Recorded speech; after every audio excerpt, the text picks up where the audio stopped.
Hello everyone, and welcome back to TOXStream, the live streaming show of Altertox Academy, which brings you the latest news on science and alternatives to animal testing. My name is Matteo. I'm the host of this space, and well, we're finally back. It's been a while that we did our last episode. I apologize for that, but we have been busy. We have been traveling quite a while. If you've seen our LinkedIn page, you've seen that we have been pretty much in every conference in the last few months, and we've been busy in changing our office. We are in another space, which is bigger and nicer and a bit empty for now, but we will slowly bring all our equipment back. But we're finally here, and very happy to be indeed here in live again. A few very quick words for the people that don't know what's happening and they might connect it by chance or by mistake. Altertox, we are a Belgian company. We are focused on one specific thing, which is the promotion of alternatives to animal testing.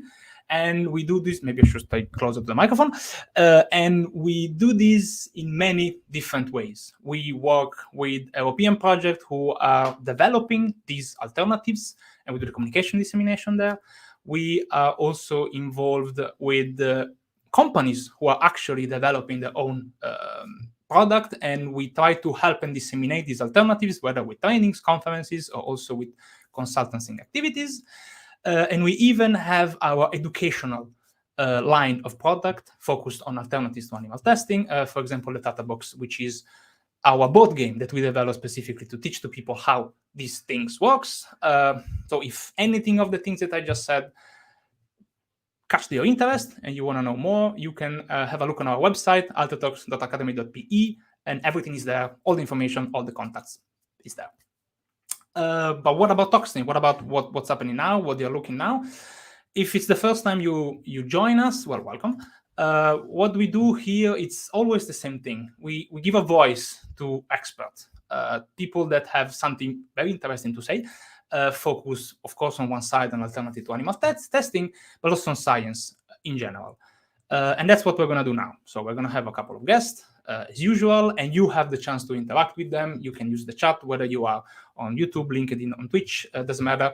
Just put whatever you have in mind there, question, comment, suggestion, and I'll do my best to bring their attention to our guest.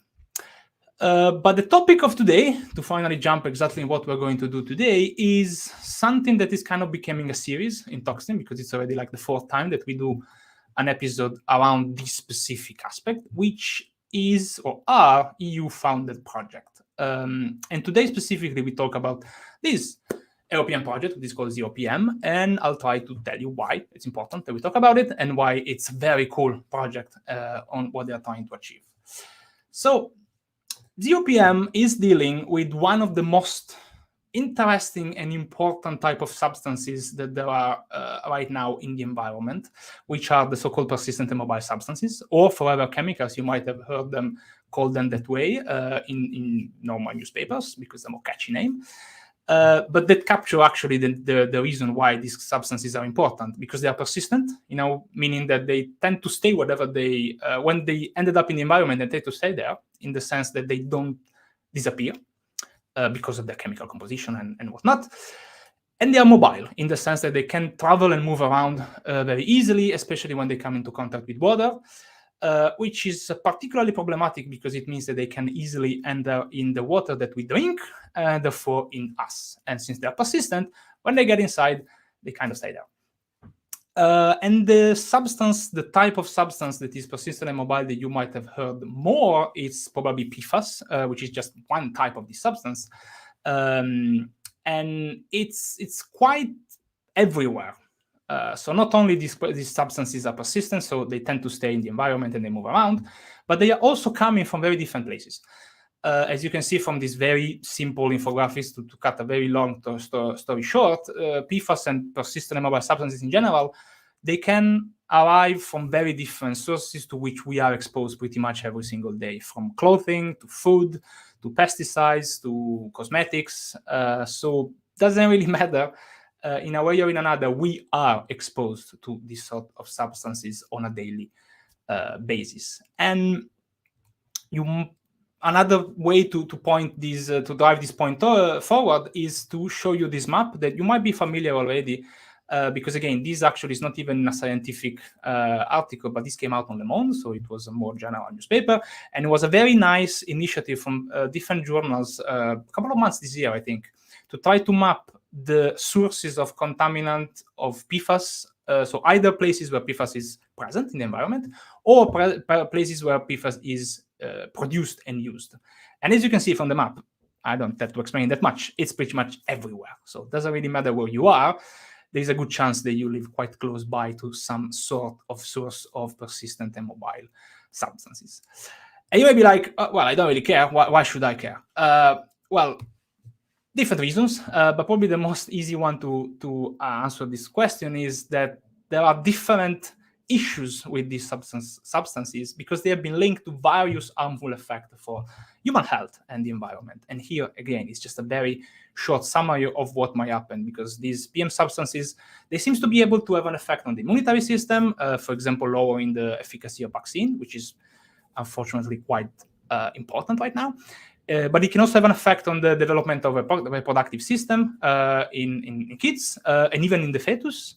And it's also linked to cancer or different type of cancer. So definitely these are substances that we should have an eye on. And everybody has an eye on them, actually. And these actually spilled even out of the scientific community. A couple of years ago, I think in 2019, this blockbuster came out, this film called Dark Waters, which actually tells the story of one of these PM substances, not even PFAS, I think it's PFOS, but again, it's just one type of this substance, and how much this posed problem in the environment. So if you didn't see it, I really highly encourage you to have a look, even though it's pretty sad, so you might lose some faith in humanity after that, but it's a very interesting piece of work. So for all these reasons, today we're going to focus on ZeroPM, because as you probably guessed for the name, ZeroPM deals with persistent and mobile substances. They have different ways of dealing with that.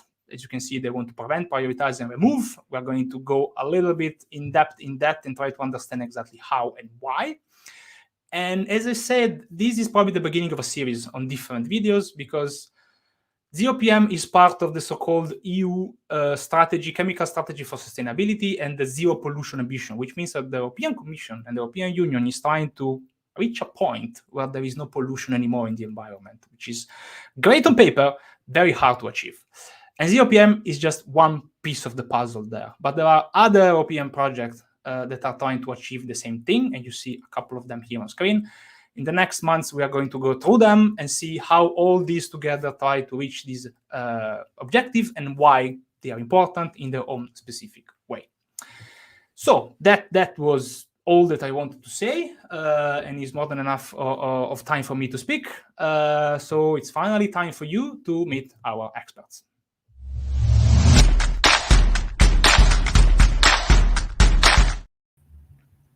Oh, let me change the... Okay, cool. Hi, Hans. Hi, Sarah. How are you? Hi, Matteo. Pleasure to be here on TOXStreams. Very good. Thank you for accepting the invitation. One very quick thing. Sarah is not dubbed.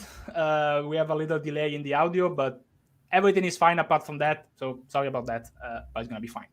I'm going to just give a very quick word of introduction for the both of you, and then you can also add something yourself. So Hans, Peter Arp is a professor at the, I'm going to read it so I don't make a mistake, Norwegian University of Science and Technology in Oslo, formal training in environmental science, decades of experience there, and also the project coordinator of ZeroPM. So thank you very much for accepting the invitation and being here with us. While Sarah, okay, that's much harder. So I'm not going to try to say exactly where you work because it's impossible for me to pronounce it, but researcher at the English. You can say it in English. It's the German Water Center, TZW. Perfect. Thank you very much.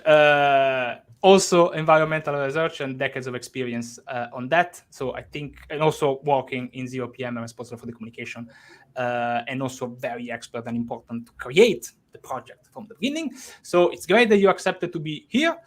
Do you want to add something yourself?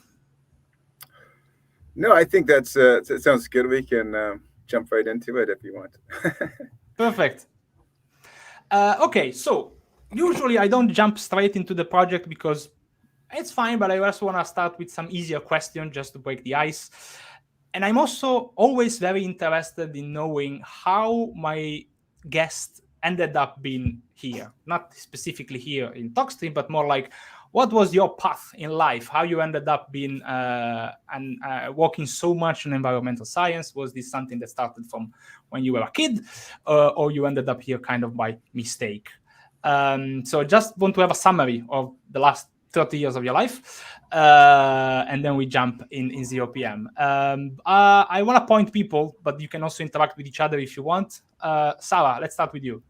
Oh, okay, because that's the most interesting story. No, for me, obviously, you know, I'm English and I'm sitting in England, but I work for a German company and I used to work in Norway. So I have a very interesting path. But for me, it was more indecision. I really enjoyed lots of different parts of science and then found it difficult to choose at university, which led me to have to do extra work to actually finally choose. Then I was going to be a chemist. So I thought, okay, great. How can I get things into the environment? How can I get things into action? And then I did a master's and a PhD in environmental chemistry.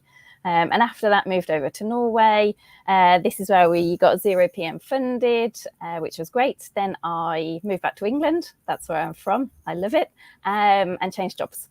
And also I have this other position as well. I work as a consultant for Arcadis. So I really take my research in environmental chemistry and put it into practice. So that's kind of where, that's me in a nutshell. It was chance and enjoyance of everything, really. Okay, great. I mean, it's always good for me to hear that people ended up, you know, sometimes you have to make some wrong turn to end up in the place where you want to be, because definitely my path was not straight. So it's always nice to hear from someone else. Thank you, Sarah. Hans?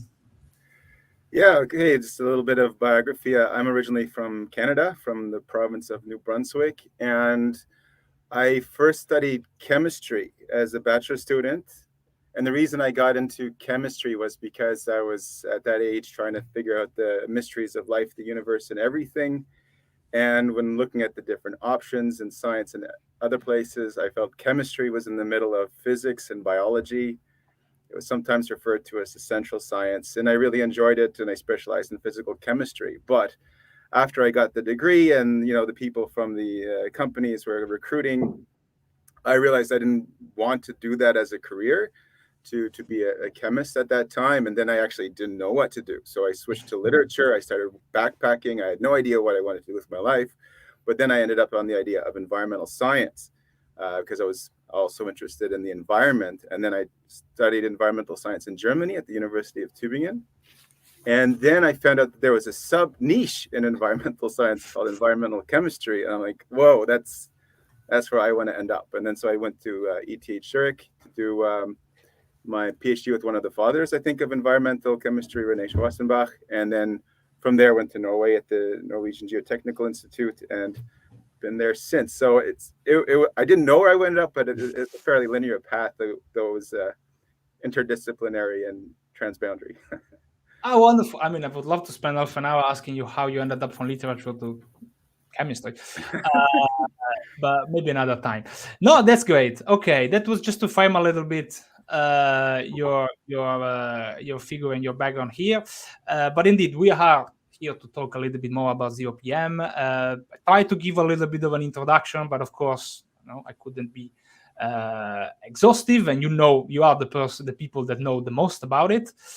I'd like just from you a very short summary, if there is something you want to add on what is actually ZeroPM and what you're trying to achieve. But then I would be also much more interested in knowing how you came up with this idea and what was the process. Say, okay, I want to do this thing, I want to do it this way, and this is how I'm going to do it to manage to have the money and all the resources that I need to do it. Let's start with Hans this time, and then we move to Sarah. Oh, okay. Well, I was going to say maybe how the idea came up. And that was, well, Sarah and I have been working with persistent mobile substances for a long time. Well, relatively a long time, I think since 2014, as when we started working on a research project with TOXStreams called the JPI Promote, and then we've worked on other projects as well. So we were already involved in the persistent mobile issue, and when the call came out to propose ideas, the thing that has been driving us was there was a lack of a holistic approach to looking at the PM issue, particularly in terms of solutions, because when you're talking about chemicals that are produced and end up in drinking water, there's a lot of actually stakeholders involved there, such as you can start going down the supply chain from the chemical manufacturers to the purchasers of chemicals to the people that are treating the water, that drinking the water. And there's also a lot of regulators involved too. And it wasn't often that, for instance, regulators in the chemistry world were talking to regulators from the water world. And it's the same, it wasn't even also common that chemical manufacturers were talking with producers of drinking water to understand each other's concerns. And that's what we wanted to link to be more holistic and not look at one part of the life cycle, but all of it. So that's how the idea came up. And then it was a question of how to put that all together. So, and then that was the origin of the idea. But maybe I'll hand it to Sarah to explain what we ended up doing. No, that's great. Indeed. I mean, it's important to frame that this is not, okay, I'm going to do this specific thing. No. You have to do them all. How would you do them all, Sarah? How did you manage? Well, do you know what? Actually, normally in these kinds of situations, it's more who you know and what they know. And also, so Hans-Peter and I, we worked together for ages. He's just said that, and we're kind of experts in what we do. That's great. But you also need a big network, and you need to understand how to put this network together in the best way to have a really cool project. So we started off with actually a document that was leaked. Don't tell anyone. Often they are, but that's a good tip. You can find out what they might fund before it's actually released on the website. And somebody who I was working with in another project sent me that document and said, this is really cool. And I read it, and it was about exactly what we wanted to do research on. And I kind of said to him, you're not thinking of applying, are you? Because I'm going to do that instead. I can be quite bossy, and then that was kind of how it started. So Hans-Peter and I, then my next person I send it to is Hans-Peter, because he's my favorite collaborator. And then we started with this, wow, we should really apply. This is totally going to be our project. We can own this. We know what to do. We know what they're looking for. And we started off basically with blank sheets of paper at my house with my daughter's felt tip pens. And we just were drawing pictures and throwing around ideas. And Hans-Peter and I normally know what each other is thinking before we say it, especially, to do with science. We're not married, so not at home, just with the science. And that makes it much easier, because then we already had this idea. And then we went from the idea that we really believed in to pitching it to everybody else. So that was also something that we did together, and we identified who would we like to work with. Also, who did we not want to work with? You have to make a nice project. You have to make sure that you're really happy with your partners that you're working with, and that you're totally in tune with them.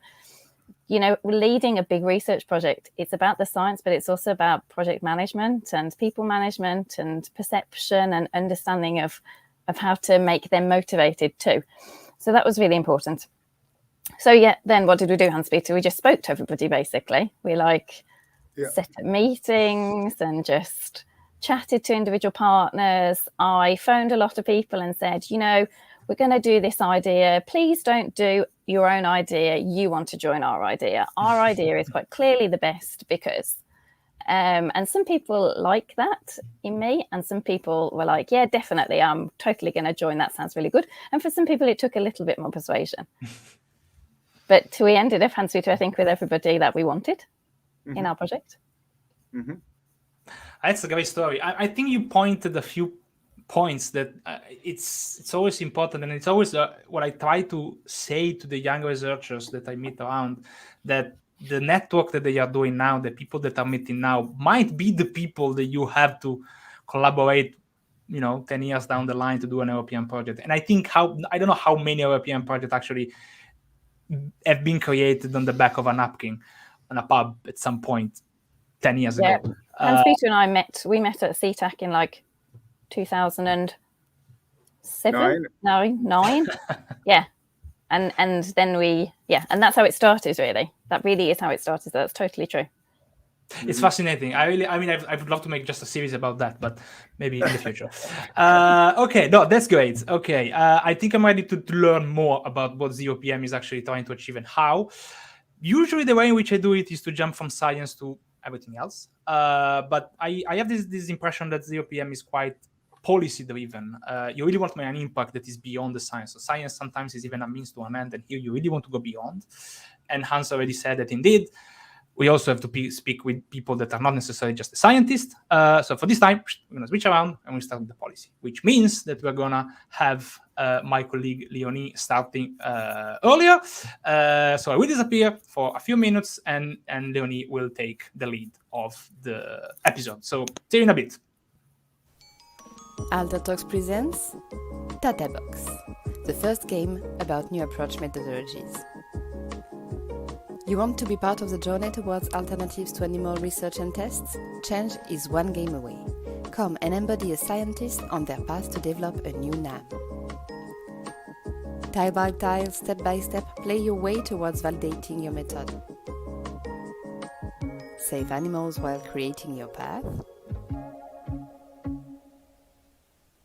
And understand the needed steps for validation and dissemination.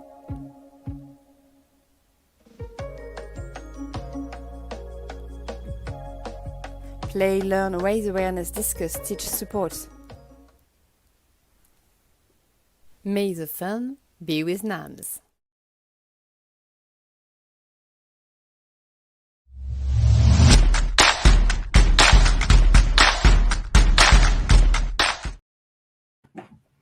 Hi everyone, hello Hans and Sarah. I'm very happy to have the opportunity to talk to you today as well about the ZeroPM project and the policy activities that are going on. I think it's a very interesting project in that regard because you have a dedicated work package to policy. You, through this work package, want to identify opportunities to implement or suggest policy changes. And we have two questions in that regard. Hans, what motivated you to include this work package in the project? And is there currently a lack of sufficient regulation when it comes to persistent and mobile substances?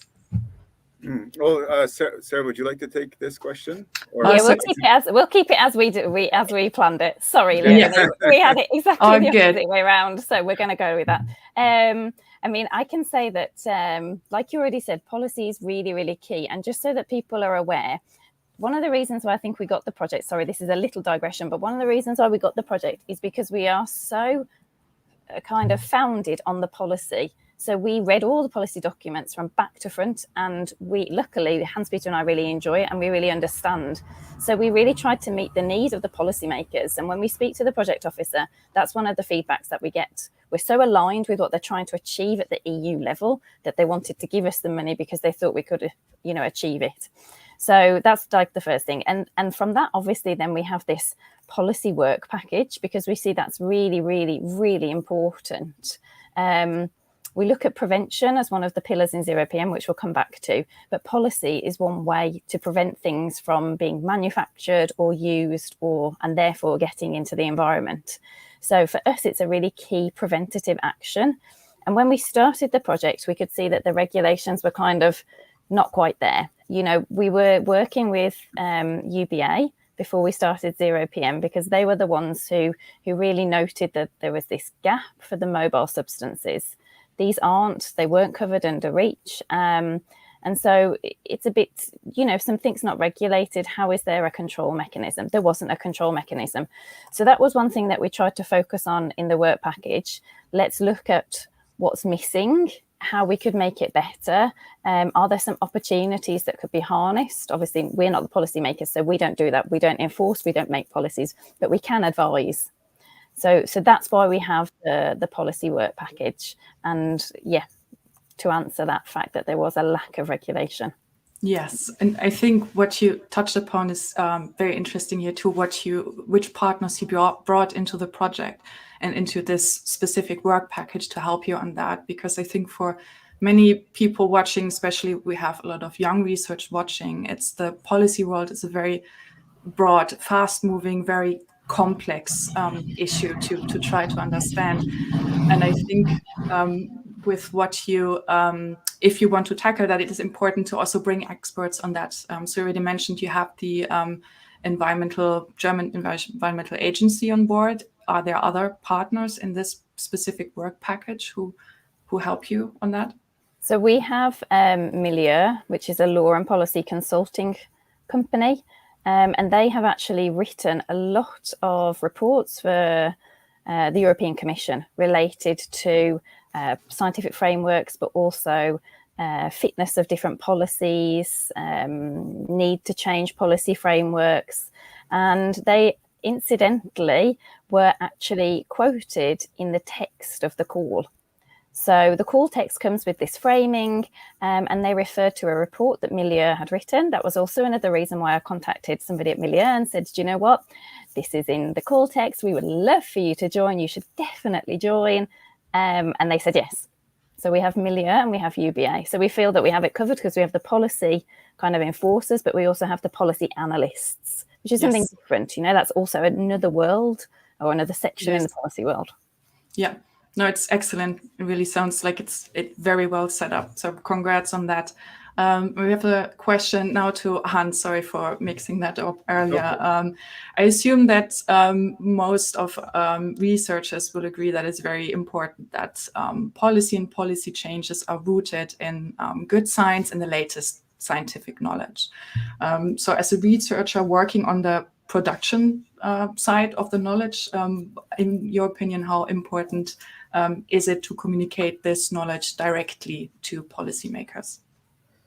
Yeah, this is incredibly, I mean, it's a clear communication between scientists and policymakers or decision makers is the absolute bridge, the critical bridge on the science policy interface. And there's a lot to disseminate there.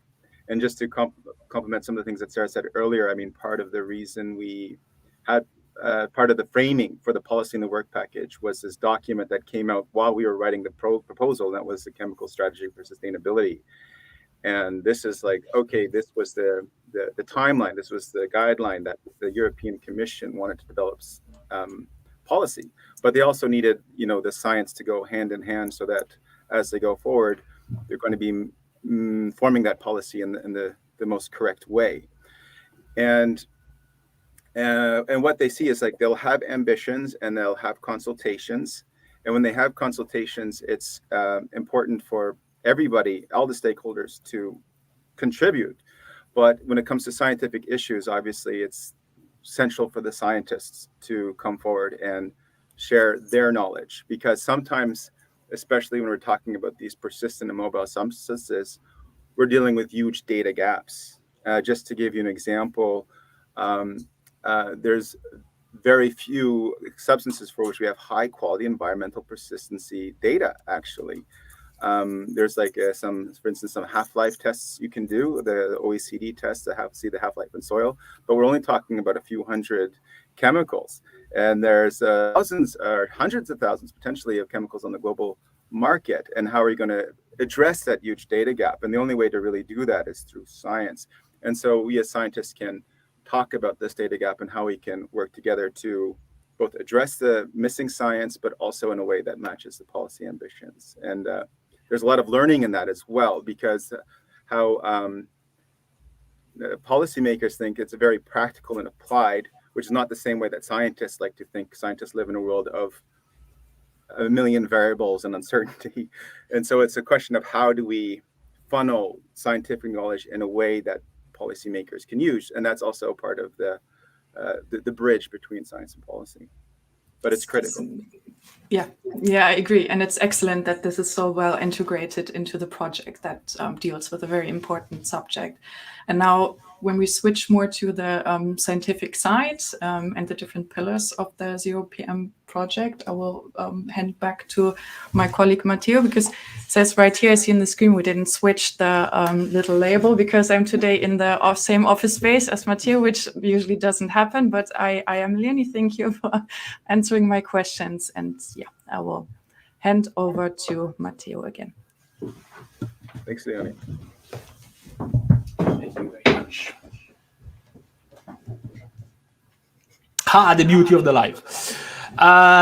So indeed, the policy aspect is wonderful that there is Leonie that can help me with that, because it's very hard, but it's crucial that all these projects have such a root within the policy, because you want to be concrete, you want to have an impact. And let's try to understand a little bit more indeed how this is going to happen with the ZeroPM. And I think you have probably the best logo ever, because it actually encompass everything. I'm gonna just put it there again once so that people can see. Wonderful! You even have your Superman pose with the logo. But you have it on sale, the merchandise of ZeroPM. Not yet, but not yet. Well, we're looking into it. That's in the exploitation plan. No, I just wanted to put it again on the screen just to say, it's very clear what you want to do. So you want to zero persistent mobile substances, and you have these 3 pillars. Prevent, prioritize, remove. And my question is very simple. It's like, okay, why these 3? Actually, if there is a reason why they are also presented in this way, so one on top of each other with this inverted pyramid, there is more like a visual aspect. And why all of them together, if these were absolutely necessary to have all of them in the same place and to tackle them in the same project. Sarah? Or maybe Hans, that's up to you how you want to reply. No, I think I can answer that, but maybe we can have the logo back on the screen so I can kind of walk through it. Now, first of all, we'll talk about the triangle, because that's where the 3 pillars are: the prevent, prioritize, and remove. This triangle is not our original design. It was actually based on. Don't say that, Hans Peter. It's ours. A little bit of back. I was going to say it was originally inspired by the chemical strategy for sustainability, where they had something called a toxic-free hierarchy, and it's strongly based on this. It's not a one-to-one, but it's very much inspired by this toxic-free hierarchy approach, and the 3 pillars are, we think, like the order of importance, because if you're really going for zero pollution, the prevention is better than the cure, as they say in medicine, but I think also in the environmental context. So preventing is the easiest way to preventing emissions, preventing production of hazardous substances, for instance. This is the easiest way to prevent pollution. But we do know that there are chemicals released despite maybe our best prevention efforts, and then some have to be released because they're critical for the functioning of society. So then we have to prioritize what are these chemicals do we have to put the most focus on, and it also reflects our limited resources. And so this can be based, for instance, in our project, it's based on which chemicals are have the most exposure and risk. These would obviously be things to address first before we address things that aren't being produced yet, as an example, and also ways to make it more efficiently, like how to look at inventories of chemicals and say, oh, these are the ones you should focus on because they have these red flags, such as they belong to a problematic group like PFAS. That's how do you prioritize, rather than looking at theoretical chemicals that don't exist yet. And then removal is the last resort, because there are right now, as you saw in the map from the Forever Pollution Project, there are, and for be a long time, legacy contaminants entering drinking water. So we have to have removal technologies, and they have to be improved. And so this also has to be developed as part of the strategy towards zero pollution. But with the holistic effort that we talked about earlier, getting people involved, this is also important for us, that people involved with chemical manufacturer use and regulation. We're also talking with the water quality people, so they could understand each other's challenges. For instance, the removal people say, it's really hard for us, really expensive for us to remove these chemicals from drinking water because they have these properties. But then the chemical manufacturer might say, yeah, but these products are critical for that product, and they might argue it's essential. But then they can have kind of a dialogue so that we can have this understand each other's concerns and then work together towards zero pollution. Yeah, that's a good point, indeed. Prioritize might also mean different things for different people. Sarah, you want to add something on that? No, I mean, just the fact that we have all of them together. Hans-Peter really already said it, but we take this holistic approach, and also we fit our partners' expertise in the different parts of the triangle to bring together something where we know we need to tackle everything. So yeah, I think that's it. I'd love to see also the logo that you had in mind, but I really like this one. I think there is efficacy in simplicity, and this one really drives the point of what you want to do. So 3 things, they are pretty big, all of them: prevention, prioritization, and removal. I don't know if we're going to have the time to talk about all of them. We kind of went into the prioritization in the prevention with the policy already. I want to go a bit in the prioritization exactly scientifically. What are you doing? How are you actually going to find which one is going to be the first in which you want to focus? And for this, I am going to use a little help because, as usual, I went on a little trip a couple of weeks ago to see how the researchers within ZeroPM are actually trying to do what they're trying to do. And I will show you a few minutes of footage of how people at the VU in Amsterdam that are part of the ZeroPM project are trying to tackle these analysis of persistent and mobile substances. So see you in 5 minutes.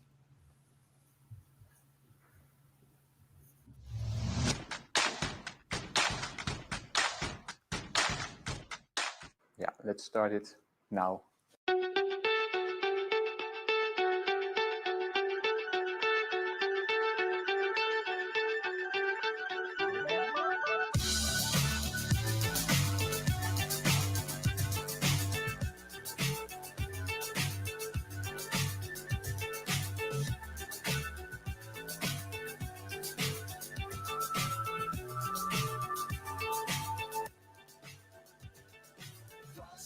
Space is so cool, they even have a science cafe.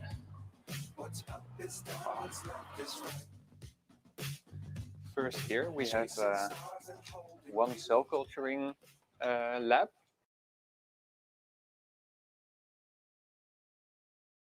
So here we have one flow cabinet. So in 2021, I obtained my master's degree in toxicology and environmental health at the University of Utrecht.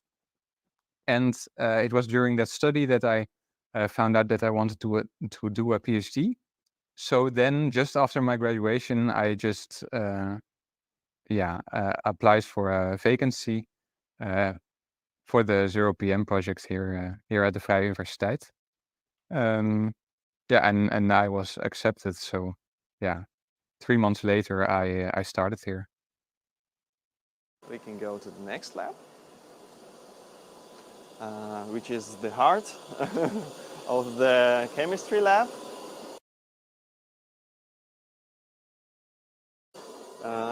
Where all our working horses are. So I'm an analytical chemist with the years of research in chromatography and mass spectrometry. And throughout my career, I have been identifying chemicals in environment. I was always curious about the risks of the chemicals to the human health and environment. And that's how I ended up in the Timur's lab. Here we have the incubators where you can put your cells and expose them, for example, or just for further culturing. So my main objective is to find out the hazards of persistent and mobile substances to human health. I have a whole battery of tests that I perform, and the things that I measure are mainly focusing on endocrine disruption, on developmental toxicity, on immunotoxicity, and on neurotoxicity. In the end, I will determine the concentration at which all these chemicals have their effects on all these cell types, proteins, and embryos. So here you can see 2 triple quadrupoles that are mainly used for the targeted analysis, for example, of PFAS or other contaminants. My main research objective is to identify persistent mobile substances because we're working in the ZeroPM project. And for this purpose, we use effect-directed analysis. So by means of LCH-RMS suspect and non-target screening, high-resolution fractionations, and a battery of different bioassays, we are able to prioritize and identify these emerging PM substances. My work is integrated in the work package 6 of the ZeroPM project, which deals with the risk assessment of the chemicals. And results of my findings will be integrated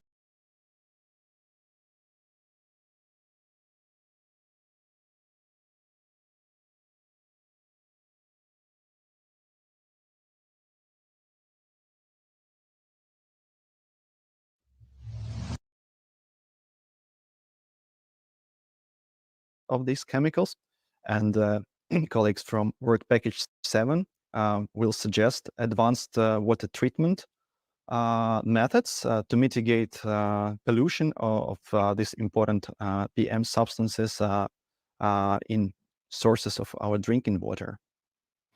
So here is the zebrafish lab. For me, the most interesting thing about the ZeroPM project is that we are looking at chemicals that are persistent and mobile. So these are chemicals that have a high probability of ending up in drinking water.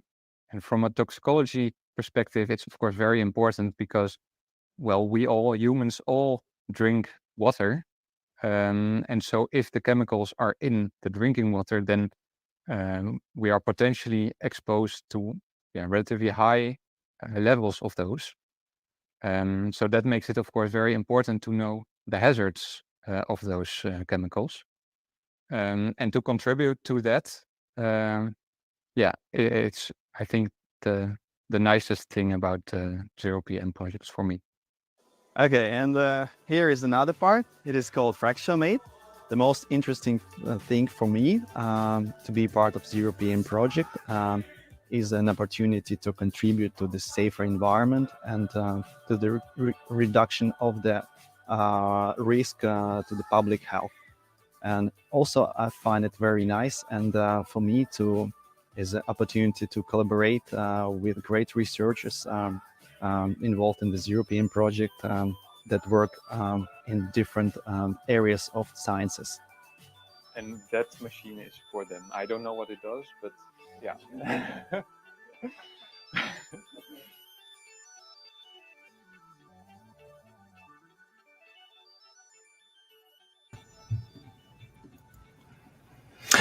A big thank you to Maxim and Timur that they actually spent the day with me. So there was a lot to unpack, but I want to focus on a few things that they mentioned, specifically the assay that they are doing and the system that they are using. So Maxim, I think, mentioned that he's using assay to test immunotoxicity, neurotoxicity, and developmental toxicity. And it was mentioned in cell lines, proteins, zebrafish embryos, so different type of models, not just one. And my question is, why? Why this specific assay? Why this specific model? And rather, how did you choose them compared to all the other possible things that you could do for persistent and mobile substances? Hans, Sarah, I don't know who wants to start. Yeah, maybe I can start. I mean, so this is not our background, Hans-Peter and I. So you just got to get that, as much, Matteo, as PM substances, which is much. This is what we know for this work package, maybe more. But maybe I just want to also take a step back and just say why we have this risk assessment work package. Because the risk assessment work, it's not just in Amsterdam. We have 2 other partners who are working there, and we're looking at like a full risk assessment. We're looking at hazard and exposure. We need both of them to assess risk. And the reason why we kind of have this risk assessment seems to be a hot topic. There's lots of people talking about risk, as I've understood. There's lots of people arguing about risk. But I think one of the things in ZeroPM, what we're trying to do is we don't have a really good appreciation of long-term chronic exposure to these persistent mobile substances. So that's the one thing that we're trying to go for. And we also, I think, mobile substances, it's quite new. Maybe scientists have seen it for ages and it's been around, but it's quite new. So there's no real, standard frameworks. There's no hazard assessment frameworks. How do you get that into the risk assessment? So that's one of the things. And like you said right at the start, we need to move away from animal testing. So those are the kinds of reasons that motivated us to have the risk assessment and to try and really get to the crux of risk. But as they said in the vlog, they're doing lots of different assays. You know, they have a battery of assays to cover lots of different toxicological endpoints. And some of them are well established and some of them are more novel. And like you just picked up on, the one that they're trying to develop there is pretty novel. I think one of the motivations, or the main motivation for including the one on immunotoxicity, is related to previous work, what's been done. The EFSA guidance values, so those are the ones that everybody's looking at. We have to use these, we have to reach these guidance values. They're based on immunotoxic endpoints. And we know that PFAS, for example, as we've been talking about them, they cause liver damage. So basically, we are trying to develop this assay, which is different to the ones that have been used before. It's more relevant because it tests the true adverse outcome. So it looks at a decrease in the capacity to fight infections.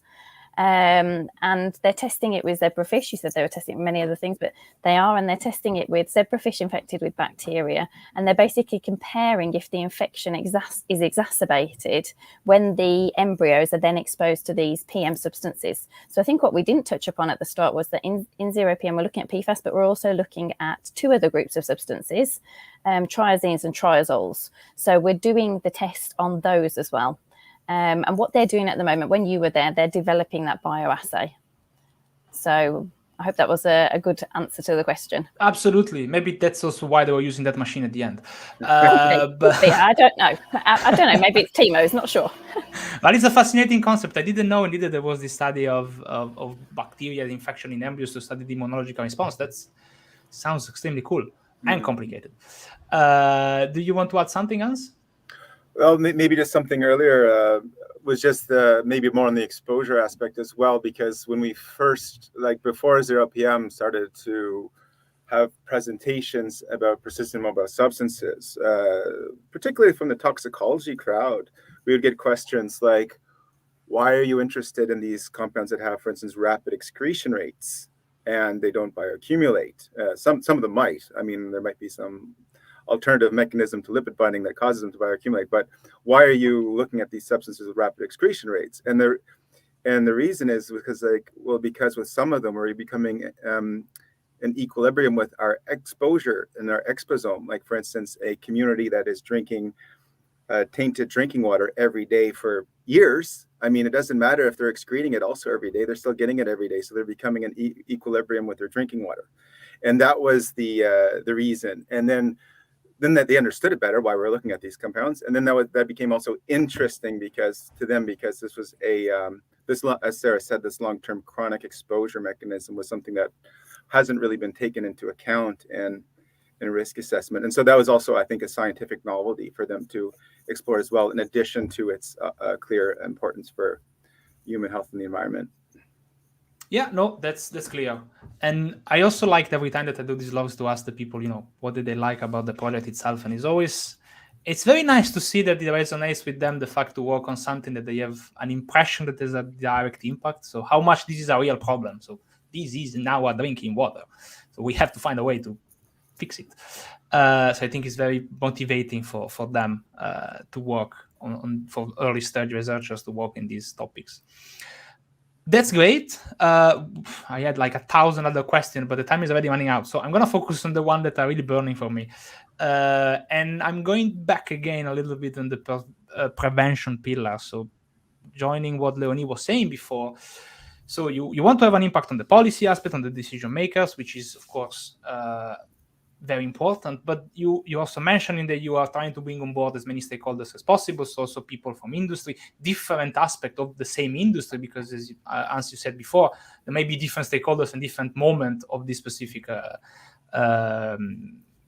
industry. And you are developing a few practical tools. Mm-hmm. I'm going to just read them so I don't make a mistake. So you want to extend this marketplace and this substituted now list. So you want to really create a list of chemicals that we want to focus on these because these are the most important one, coming from, of course, from the prioritization pillar. My question is a little bit provocative in a sense, because in the European project, you often see these practical tools being developed, database, softwares, app, whatever. And the question is always like, okay, but people are going to use that specific tool. How are you making sure that this tool is being used afterwards and it brings the change that you want to bring? So I'd like to know from you which aspect you focus on to make sure that these tools that you are developing will be used and will stay after ZeroPM is finished. And Sarah, as you prefer. Yeah, well, I can start off by answering that. If the question is just specifically that, like, the tools won't end up in an obscure journal that collects dust in a library. Yes. At least this was one of the reasons for us to collaborate with the NGO ChemSec, who has it in their their mandate to help drive the market transition towards more safer and sustainable chemicals. So this is what they get up and they do, right? Unlike, for instance, us science, we go from one scientific question, then go to the next, and sometimes we forget about what we did previously. But that is what they do, and they're very active in marketing their tools, such as the SIN list, including using tools that we don't use as scientists, like doing web analytics to see who uses their specific website, where their clients are. They're actively going out and approaching industry about this and getting them to be members of their business group and consulting group, and very good at the public outreach. And they really put a lot of effort in these tools because they feel like it's what these tools that bring them together. And I would say they're quite successful on it. And I would say something that was really inspiring to see develop at ChemSec, and also in relation to the ZeroPM project through our collaboration, was getting more involved with not just manufacturers or producers of chemicals, but actually financial investors, to show them the value of these tools, so they can say, if you want to make not only a safe and sustainable chemistry, but a safe and sustainable investment, maybe you should invest in companies who are using safer chemicals. And then there's actually more. And then when the financial investors use these tools to, for instance, choose how they're funding companies, then there becomes more attention to it. And it's outside the realm of science. Now it's into the realm of business. And that's where you want it to be, business and regulation. And also, of course, in parallel, if any of our tools are becoming officially adopted by regulators as part of their background documentation to future policy guidelines, this would be another way that we could contribute to lasting work of our prevention tools. Yeah, I have to say, it's 2 years I'm doing this job. It's probably that's the first time I hear someone really saying the word business within an European project, which is important to do. Can I add, Matteo? Because what please, I see is, so working also for Arcadis, I kind of also sit on this other side, and I talk about ZeroPM all the time, obviously. But there I'm sitting in the business world, and the tools that ChemSec develop, especially things like what could we take PFAS out of and put in place. And it's not just ChemSec that develop them. Okay, that said, we work with ChemSec, but we have other partners who are doing it too in ZeroPM, and you can find many more databases. But this is what people are interested in. People need to know this. So I think that really these are tools that will stand the test of time, because there's a need from consumers, from regulators, from everybody. You don't want a toxic substance in your product. You won't sell a product, and I also work with a lot of people in America as well. And goodness gracious me, the clear focus is money, portfolios, don't have those toxic substances. Yeah, no, for sure. It's refreshing, to be honest, to have also this perspective from outside the purely scientific world, where sometimes the question is, as long as the science is good, everything's gonna be fine. Not necessarily. But no, you applied to me a question. I mean, I hope it's gonna work out. Definitely, I encourage people to check the ChemSec work, also communication-wise, because they have the best videos ever that I've seen around. They really do a great job on marketing and this sense. I had, again, thousands of questions as always, but time is running out. So I would like to step out from ZeroPM and ask you a couple of personal questions, just to close the event, which are more related to your job. So to be an environmental scientist, so you decided to work on this. because working with toxicologists and environmental toxicologists in the last couple of years made me realize that they are, especially the environmental toxicologist meeting, are always kind of sad, because everybody say, yeah, we try to do our best, but the world is not going in the direction in which we want. I don't know how much it is true, but I'd like to know from your side, how do you keep the motivation working on this specific topic when you see that there are a lot of things out there that doesn't really go in the direction of preventing the damage in our environment, and so on and so forth? You want to start, Hans-Peter? Hans-Peter's traditionally the optimist of the two of us. Yeah, no, actually, I'm not too sure in the answer to this question what will come through. No, I do have, yeah, that's Sarah's got it exactly right.